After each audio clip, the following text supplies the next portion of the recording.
Salam sejahtera.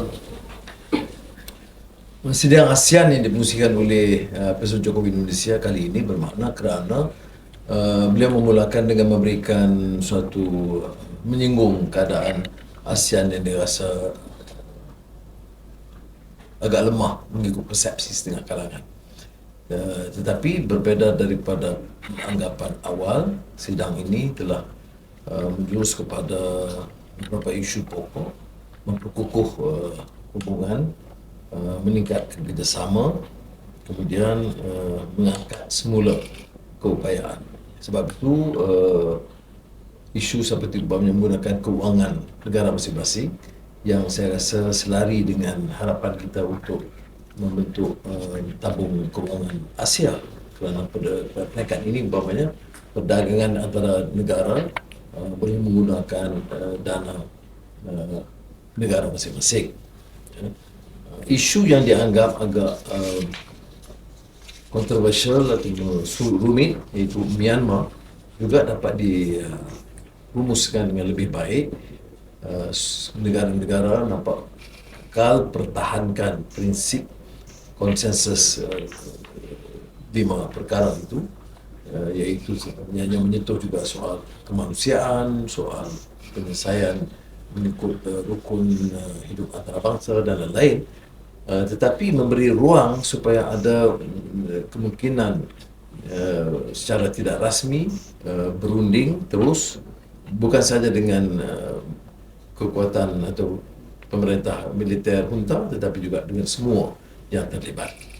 Saya tentunya mengambil pendirian yang agak lebih jelas kerana menangguhkan penyelesaian isu Myanmar ini akan membebankan negara jiran, terutama Rohingya dan beberapa suku kaum lain dari Myanmar yang sudah mencecah lebih 200,000 di Malaysia.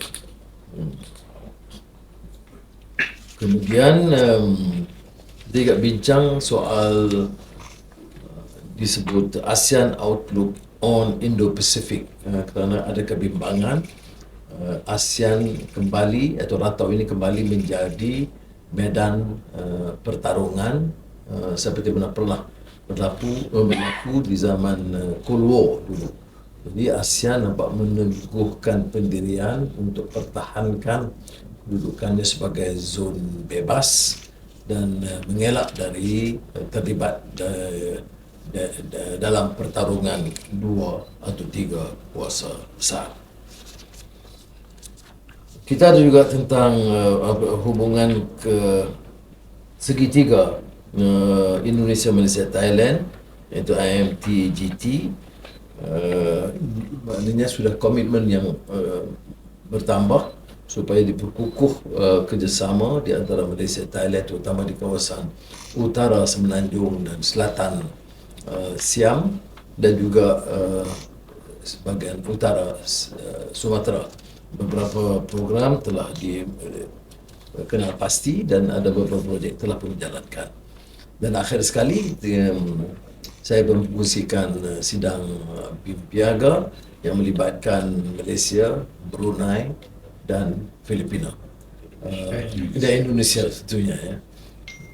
Jadi itu diselaraskan oleh Menteri Ekonomi Saudara Fizi yang membentangkan laporan yang lebih komprehensif, dan kita lihat sambutan mereka juga memuaskan, dan beberapa projek telah pun dijalankan dan ada yang dalam rancangan. Kita juga mengambil kira tentang ibu kota baru Nusantara di Kalimantan yang tentunya akan memperkukuh ekonomi rantau, terutama Sabah Sarawak. Saya umumkan juga kepada sidang bahawa Malaysia telah memperlukan RM1 bilion tambahan untuk memperkuat kemudahan, menambah kemudahan di perbatasan supaya lebih bersiap sedia dalam memanfaatkan daripada kemudahan baru ini. Dan juga dalam kaitan Pen Borneo Highway yang sampai ke Lawas dan Sumbangan Kerajaan Sarawak untuk menambah peruntukan menyiapkan dari Lawas ke Brunei. Arigato. Terima kasih. Masyarakat ya. ATM mana ATM? Mengenai cadangan penubuhan tabung kewangan ASEAN itu setakat mana respon dan reaksi daripada pemimpin ASEAN yang lain hasil pertemuan bilateral dan pertemuan yang berbeza? Dia permulaan awal iaitu ke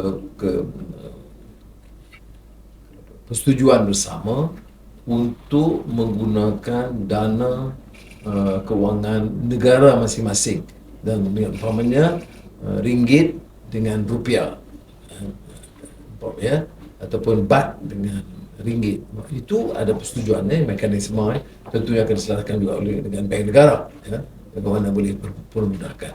Nah, kalau ini tercapai, maka dia tentunya mengarah langkah untuk menyediakan tabung kewangan kerana tidak terlalu bergantung kepada dolar Amerika Syarikat. Tapi itu peringkat yang tabung kewangan ASEAN itu dia melepasi ASEAN, ya, kerana tentunya harus melibatkan Jepun, negara China, Korea dan lain-lain. Tapi satu permulaan yang baik. Disebut baiklah di pemimpin yang lain. Ya, satu permulaan. Tentu kita tidak bincang khusus tabung kewangan ASEAN, tapi khusus tentang dana kewangan masing-masing tanpa menyinggung dolar, ya. Maknanya kita guna masing-masing. Kita negara kecil ini harus berhemah dan bijaksana dalam mengendalikan isu ini atas nasihat Menteri Keuangan. So, di Daud Intellectual awal ni, terus kalau kita lihat di Indonesia banyak menggunakan EV vehicle dan menunjukkan bahawa Indonesia sudah bergerak ke arah itu, dan sekiranya Malaysia akan ada sidang sebegini, adakah Malaysia akan bergerak ke arah itu, dan juga sekiranya Malaysia ada sidang lagi, adakah mungkin akan buat di luar Kuala Lumpur seperti mana tidak buat di Jakarta di Labuan Bajo sebegini? Di Malaysia, Pentadbiran dulu pernah mengadakan beberapa sidang di luar Kuala Lumpur, bukan semua di Kuala Lumpur. Tapi dia tertakluk pada kemudahan yang ada. Saya setuju, tidak semua harus di Kuala Lumpur. Kita di Kuala Lumpur di Putrajaya. Maknanya ada kebiasaan. Macam di sini, dibuat di sini, tapi ada juga kekangan. Sebab tu yang ramai kena tinggal di kapal. Dia tinggal di kapal. Jadi ada bagi saya lah kebiasaan, keputusan untuk mengadakan di luar. Cuma bila bagi sidang besar seperti ASEAN plus 3 plus 6 apa itu terpaksa diadakan di Jakarta. Okey, terima kasih. EV tadi. EV sebenarnya di Sarawak sudah agak maju. Kita juga telah buat keputusan beberapa tempat bateri telah dipasang, tetapi dalam saya umumkan yang cadangan Geely itu dia buat dalam keadaan transisi, ada guna bateri dan ada guna minyak. Jadi maknanya di tempat ada bateri, guna bateri, pergi ke Cokotok pun kita guna minyak. Sebab kawasan kita tempat dan lima EV. Tidak keseluruhannya, tapi kebanyakannya 5 kenderaan yang kita luluskan gunakan EV. Itu keputusan awal daripada nak buat baju, you pun. Okey. Pasal Jadi kita balik. serangan isu di Myanmar itu ada komen sendiri Dato' Sri. Itu Myanmar ramai yang telah buat kenyataan mengutuk serangan itu. Sebagainya dikatakan terlibatkan junta, tapi yang kedua itu tidak dipastikan siapa yang bertanggungjawab, ya. Tetapi soal pendirian ASEAN tentang keperluan menghentikan keganasan itu keras. Tidak ada siapa yang berbeza pendapat, ya. Cuma perbedaannya bagaimana kaedah penyelesaiannya permasalahan ini. Itu ada sedikit pandangan berbeza, tapi akhirnya bersetuju.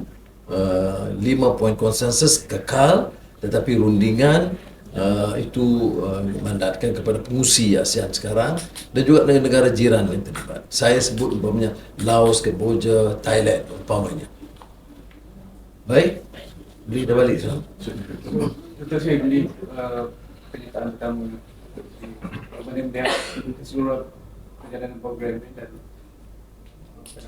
Ya, tapi Indonesia ini menjadi memang tuan rumah yang baik lah, ya, cekap dia uruskan. Dan ini pengalaman saya pertama hadir dalam sidang selain daripada kalau dulu hanya pemerhati. Dan saya puas hatilah, ya, persiapan dan ruang diberikan kepada kita dan negara-negara lain mengungkapkan pandangan.